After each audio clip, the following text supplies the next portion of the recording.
नमस्कार जी जनाब, बातों बातों में गोयल जी, आपके दिल्ली में कल इंडिया ब्लॉक की बैठक हुई और एक अरसे बाद हुई। मुझे याद आ रहा है कि जून 2024 में ये बैठक हुई थी, उसके बाद अब जाके ये बैठक हो रही है। उसके बाद कई चुनाव निपट गए और कई पार्टियाँ निपट गईं, कई मुख्यमंत्री निपट गए। होते-होते मेंढकों को तौलते-तौलते इंडिया ब्लॉक एक को तौल रहा है, दूसरा भाग रहा है, दूसरे को तौल रहा है, तीसरा भाग रहा है और स्थिति ये हुई कि धीरे-धीरे भारतीय जनता पार्टी एक-एक क्षेत्रीय पार्टी को निपटाते चली जा रही और एक सशक्त विपक्ष का जो विकल्प देने की बात बनी थी, वो बन नहीं पा रहा। कल फिर बैठक हुई, काफ़ी उत्साहित थे, ममता बनर्जी भी आईं, अखिलेश यादव भी पहुँचे। लेकिन इन्होंने कहा कि 23 दल 24 दलों की इन्होंने बताया कि प्रेस कॉन्फ्रेंस हुई, बताया 24 दल पहुँचे हैं। लेकिन 2 दल जो प्रमुख हैं, वो दिखाई नहीं पड़े, उन्होंने वहाँ पे अपनी उपस्थिति दर्ज नहीं कराई। आम आदमी पार्टी और साउथ की डीएमके। तो और साउथ की वो मजबूत पार्टी है और आम आदमी पार्टी को आप देख ही रहे हैं, जहाँ पंजाब, दिल्ली और गुजरात में उनका अपना असर है, उत्तर प्रदेश में खैर इतना खास नहीं है। तो आप कैसे देखते हैं इस बैठक को गोयल जी? देखिए 2 साल बाद इंडिया गठबंधन की बैठक हुई है और इस बीच में जैसा कि आपने बताया कि कई चुनाव भी निपट गए, कई पार्टियां भी निपट गई, मुख्यमंत्री भी पूर्व मुख्यमंत्री हो गए। तो अब जो पहले बहुत महारथी बनते थे, जो ये सोचते थे कि हम ही हम हैं, अब उनके भी सुरताल ढीले पड़ गए। उनमें एक नाम ममता बनर्जी का भी है। ये ममता बनर्जी सोचते थे कि उन्हीं के नीचे गंगा बह रही है। वो ये नहीं चाह वो राहुल गांधी और वगैरह के खिलाफ में कुछ ना कुछ बयान देती रहती थी। अक्सर बयानबाजी होती रहती थी कि कांग्रेस इंडिया गठबंधन को संभाल नहीं पा रही है। यही वजह है कि वो राहुल गांधी को निशाने पर ले लेती है। लेकिन जैसा ही पश्चिम बंगाल का रिजल्ट आता है तो उनके जो बिगड़े हुए सूबे वो फिर से धरातल पे आ गए हैं। जो सातवें आसमान पे थे वो अर्श से फर्श पे आ गए हैं। अब यही लग रहा है कि हर किसी दल को, चाहे वो राजनीतिक हो, चाहे राष्ट्रीय हो, राष्ट्रीय स्तर पे तो केवल एक कांग्रेस ही है, बाकी सब क्षेत्रीय दल हैं। तो उन सबको अब ये लग रहा है किस तरीके से भारतीय जनता पार्टी की शिकंजे से अपने पार्टी को कैसे बचाया जाए। उसमें ममता बनर्जी को अकल आ गई है। अभी फिलहाल आम आदमी पार्टी छिपकी-छिपकी घूम रही है। आम आदमी पार्टी और डीएमके पार्टी। देखिए डीएमके की पार्टी तमिलनाडु में उनकी सरकार थी, लेकिन वहाँ पर तो क्रांतिकारी कदम लोगों ने उठाया, तो बड़ी क्षेत्रीय पार्टियों को नकारते हुए एक नए दल को सत्ता संभालने का मौका मिला, जिसने पहली बार चुनावी राजनीति में हिस्सा लिया और बहुत अभूतपूर्व प्रदर्शन करते हुए सरकार बनाने का वो जो काम किया है, वो काफ़ी देश के लोगों को चौंकाने वाला। लोग यही सोचते थे कि साउथ में तो केवल ये जो स्थापित पार्टियां हैं वही अदल-बदल कर आती रहेंगी। लेकिन तमिलनाडु के चुनाव के परिणाम ने साबित कर दिया कि चमत्कार कभी-कभी होते हैं। चमत्कार हुआ और एम.के. स्टालिन की सरकार चली गई।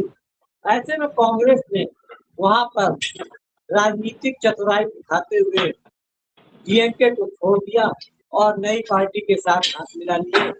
उनके साथ में अब सरकार में वो शामिल है। तो ये समझिए कि कांग्रेस का के बारे में जो कहा जाता है कि संभाल नहीं पा रही है, अपनी पोजीशन तो देखिए आपने।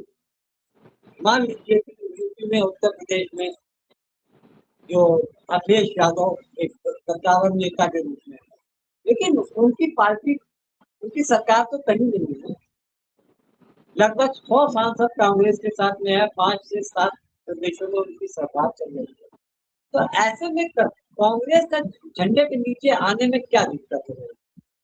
मैं तो नहीं समझता, क्योंकि राहुल गांधी की बात कर लें तो राहुल गांधी अब सामान्य नेता तो रहे नहीं है, नेता प्रतिपक्ष है, हर कोई उनकी बात को मानता है लोकसभा में। और सबसे बड़ी बात ये है कि राहुल गांधी के जो पिछले 5-7 साल में आचार व्यवहार, बोलचाल की भाषा, व सरकार पे चीखे हमले करने की जो शैली उन्होंने अख्तियार की, उससे लगता है कि राहुल गांधी से बेटर कोई भी राजनीति में हमें मुझे नहीं दिख रहा है कि कोई उनका मुकाबला कर सकता है। कहने को तो जी अखिलेश आपने यादव के पास जी आपको रोक रहा हूँ। आपने सही कहा कि राहुल गांधी के साथ आने में, उनको नेता मानने में दिक्कत क्या है? दिक्कत ये है कि ममता बनर्जी, जब ये दिक्कत है सीट शेयरिंग की। एक्चुअली में हाँ, ये छत्रप अपने आप को बहुत बाहुबली मानते हैं, चाहे ममता बनर्जी रही हो। आपने अखिलेश यादव का जिक्र किया, उनको भी बता दें, वो भी ठीक है, समर्थन करते हैं। केंद्र में एक सशक्त विपक्ष देने के लिए सब तैयार हैं, और जिस तरह की ये सरकार हो गई उससे सब परेशान है, या उसकी नीतियों से सब परेशान है, सब विरोध कर रहे हैं, विपक्ष में आना चाहते हैं। लेकिन जब अपने ऊपर आती है, अपना जब सीट शेयरिंग की बात आती है, अपने हित आते हैं, वहीं टकराने लगते हैं। आपको अच्छी तरह ज्ञात होगा कि पिछले चुनाव में, अभी अभी ज्यादा दिन नहीं गए, पश्चिम बंगाल के चुनाव में कांग्रेस और ममता बनर्जी की पार्टी एकदम से आमने सामने लड़ते हुए नजर आई। राहुल गांधी का हेलीकॉप्टर कई जगह नहीं उतरने दिया, उनकी सभाएं नहीं होनी थी। तो जब आप छोटे छोटे हितों में आप त्याग नहीं करेंगे और ये सोचते हैं कि हम बचे रहेंगे, इसी तरह से अखिलेश यादव अगर एक बड़ा मन, राहुल को कहते हैं बड़ा मन बनाए। अभी अभी अखिलेश यादव ने पिछले दिनों बोला राहुल बड़ा मन बनाए। अरे राहुल तो बड़ा मन बनाए, आप कितना बड़ा मन बनाओगे? अब आपका भी नंबर आने वाला है। आप सोचते हैं कि हम छत्रप बच जाएंगे। तो आप उत्तर प्रदेश की स्थिति ये है कि बड़ा मन राहुल बनाए कि अखिलेश को बनाना है, देख लिया ममता बनर्जी का।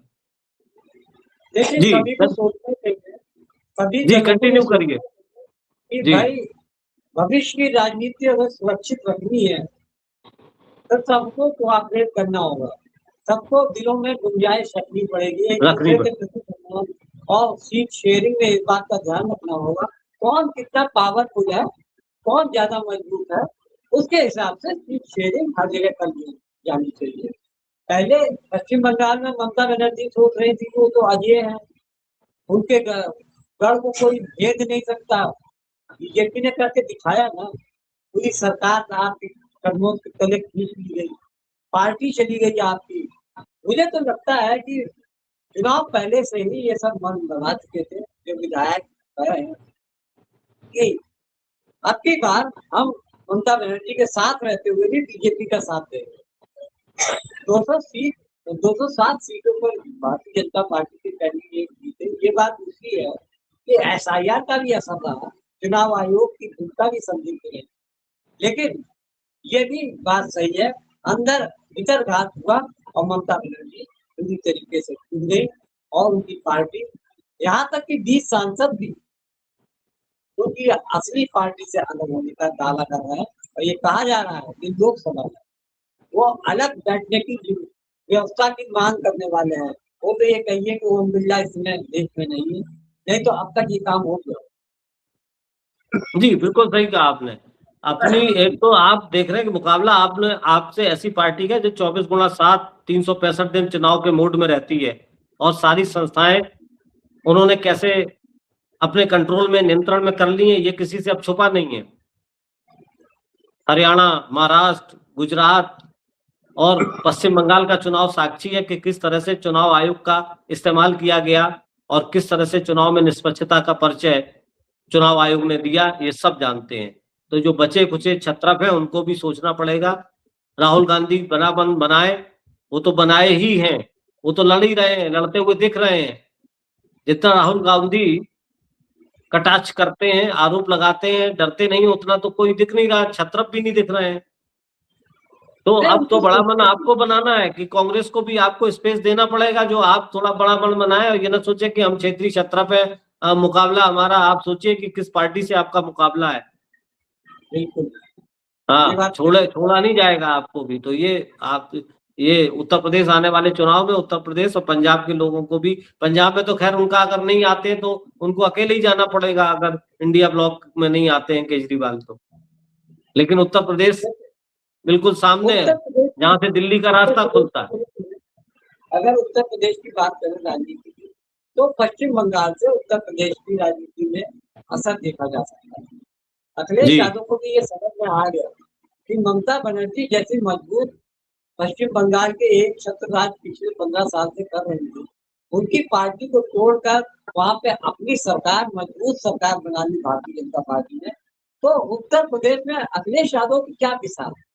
ये बात दीगर है कि उनके पास 37 सांसद हैं, 100 से ज़्यादा उनके पास विधायक हैं, लेकिन ये भी तो समझना चाहिए कि भारतीय जनता पार्टी के पास सारी एजेंसियों की कमांडिंग है, ईडी है, इनकम टैक्स, सीबीआई है। सबसे बड़ी चीज तो ये है कि पुलिस प्रशासन, सरकार उसकी भारतीय जनता पार्टी की है। और फिर पैसा है, चुनाव आयोग उनके साथ में है। पैसा है, तो उद्योगपतियों का पैसा है।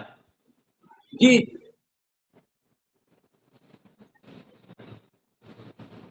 जी, कंटिन्यू करिए। मैं यही कह रहा था कि अखिलेश यादव को भी पढ़े लिखे हैं, समझदार हैं और इन सब चीजों को बारीकी से समझते हैं। राजनीति उनके संस्कारों में मिली हुई है। बहुत तगड़े नेता थे मुलायम सिंह जी और उनके बेटे हैं और सारे गुण उनमें विद्यमान है और परिस्थितियों के अनुसार वो अपने आप को मोल्ड करेंगे, मुझे ऐसी उम्मीद लग रही है और कर लेना भी चाहिए। अगर देश में विपक्ष की भूमिका कमजोर होती है तो समझ लीजिए कि सरकार की मनमानी बढ़ जाती है और विपक्ष होना बहुत जरूरी है। ऐसे में विपक्ष को एकजुट होना सबसे बड़ी बात है। अपने अपने अहम को छोड़कर एकजुट होकर गठबंधन को मजबूत बनाने की कोशिश करनी चाहिए। राहुल गांधी के बारे में लोग अक्सर कहते हैं, राहुल गांधी एक समय था कि इनको पूरे देश में पप्पू साबित कर दिया गया था।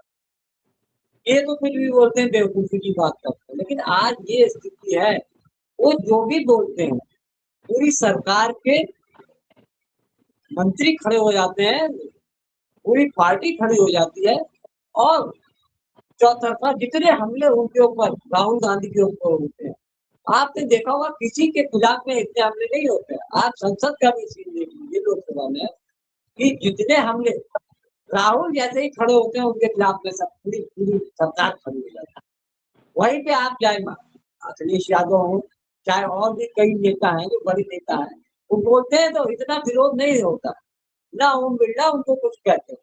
सबसे ज्यादा टोका टाकी होती है राहुल गांधी। कारण यह है कि सरकार को सबसे ज्यादा डर राहुल गांधी से, यही वजह है कि उसको हमेशा टारगेट किया जाता है। जी, जी, बिल्कुल सही कहा आपने कि ये तो क्षेत्रीय तब तो निपटाने में उनके लिए मच्छर बराबर अब दिख रहे हैं, जैसे वो निपटाते जा रहे हैं। मुख्यमंत्री उनके लिए कोई बड़ी चीज नहीं है।